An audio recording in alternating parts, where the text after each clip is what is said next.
الحمد لله وحده والصلاة والسلام على من لا نبي بعده أما بعد فقال النبي صلى الله عليه وسلم خيركم من تعلم القرآن وعلمه أو كما قال عليه الصلاة والسلام صدق رسوله النبي الأمين الكريم ونحن على ذلك لمن الشاهدين والشاكرين والحمد لله رب العالمين۔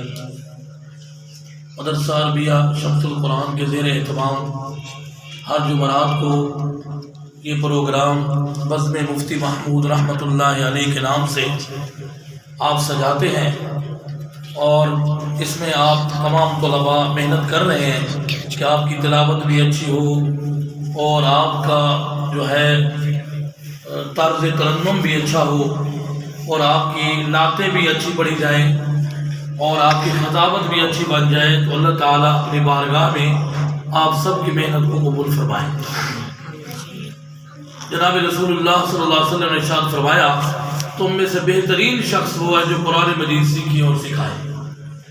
قرآن مجید پڑھنے والا، قرآن مجید پڑھانے والا، قرآن مجید سیکھنے والا، قرآن مجید سکھانے والا، یہ تم میں سے بہترین ہے۔ قرآن مجید خود بھی بہترین ہے اور اس کو پڑھنے والے بھی بولے، اس کو پڑھنے والے بھی بہترین ہے، اس کو سمجھنے والے بھی بہترین ہے۔ یہی قرآن مجید ہے جس کی وجہ سے اللہ رب العزت گھر پر رحمت فرماتے ہیں، علاقے پر رحمت فرماتے ہیں، محلے پر رحمت فرماتے ہیں، شہر پر رحمت فرماتے ہیں اور ملک پر رحمت فرماتے ہیں جہاں قرآن مجید پڑھا جائے۔ یہ قرآن مجید پڑھنے والے اللہ کے ہاں مقبول ترین لوگ ہیں۔ قرآن مجید پڑھنے والے یہ اللہ کا کام کرنے والے ہیں۔ کیا کرنے والے؟ یہ اللہ کا کام ہے، آپ اللہ کا کام کر رہے ہیں۔ اور جب تک جس گھر میں، جس شہر میں، جس ملک میں، جس علاقے میں اللہ کا کام کیا جائے گا، اللہ اس ملک کی، اس شہر کی، اس گھر کی ہمیشہ حفاظت فرمائے گا۔ جس گھر میں قرآن نہیں ہے اس گھر میں امن نہیں ہو سکتا، اس گھر میں برکت نہیں ہو سکتی، اس گھر میں رزق کی برکت نہیں ہوگی، اس گھر میں پریشانیاں ختم نہیں ہوں گی جس گھر میں قرآن مجید نہیں ہوگا۔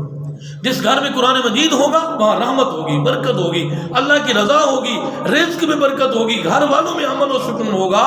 تو یہ قرآن مجید کا ہونا یہ ہمارے لیے باعث برکت ہے۔ اس لیے ہم اپنے گھروں میں بھی سب گھر والوں کو کہیں کہ وہ قرآن مجید کی تلاوت کیا کریں، قرآن مجید پڑھا کریں، اور آپ بھی بڑے جذبے، شوق اور ہمت کے ساتھ پڑھا کریں اور اپنی زبان پر اس کو جاری کیا کریں۔ اللہ رب العزت کا خود کا کلام ہے، جب اللہ خود اپنے کلام کو ہماری زبان پر جاری فرما دے تو ہمارے اوپر پھر اس کی رحمت اور اس کی رضا کتنی ہوگی۔ تو اس لیے یہ ملک بھی، ہمارا ملک یہ اسلام کے نام پر بنا تھا۔ کس نام پر بنا تھا؟ اسلام کے نام پر بنا تھا، اور اس ملک کی بقا بھی قرآن مجید اور اسلام کے ساتھ ہے۔ اگر اس ملک میں اسلام کا نظام نافذ ہو گیا اور اسلام کے نظام کا نفاذ ہو گیا تو اس ملک پر بھی اللہ کی رحمت اور برکتیں ہوں گی، اللہ تعالیٰ کی طرف سے رضا ہوگی۔ اور اگر اس ملک میں ہم نام تو اس کا یہ ہو کہ یہ اسلامی جمہوریہ ہے، اسلامی ملک ہے، اور اس کے اندر قوانین غیر اسلامی لاگو کیے جائیں، تو پھر اس ملک میں برکت کیسے ہوگی، اللہ کی رضا کیسے ہوگی؟ تو یاد رکھیں، اس ملک میں اگر آپ برکات چاہتے ہیں، اس ملک میں اگر آپ امن چاہتے ہیں، اس ملک میں اگر آپ یہ چاہتے ہیں کہ ہمارے اوپر اللہ کی رحمت نازل ہو اور اس کی بقا ہو، اس کی حفاظت ہو، تو پھر آپ قرآن کی بھی خدمت کریں اور قرآن والوں کی بھی خدمت کریں۔ پھر اس ملک میں ہمیشہ رحمتیں ہوں گی، اور قرآن کا نظام نافذ کریں گے تو اللہ بھی رحمت فرمائے گا، اللہ بھی راضی ہوگا۔ پھر پوری دنیا مل جائے، پوری طاقتیں مل جائیں، اس ملک کا کچھ نہیں بگاڑ سکتا۔ جو قرآن مجید پڑھنے والا ہوتا ہے پوری دنیا کی طاقت مل جائے اس کا کچھ نہیں بگاڑ سکتے۔ قرآن سیکھنے والا اللہ اس کی حفاظت کرتا ہے، پڑھنے والا اللہ اس کی حفاظت کرتا ہے، قرآن کا کام کرنے والا اللہ اس کی حفاظت کرتا ہے۔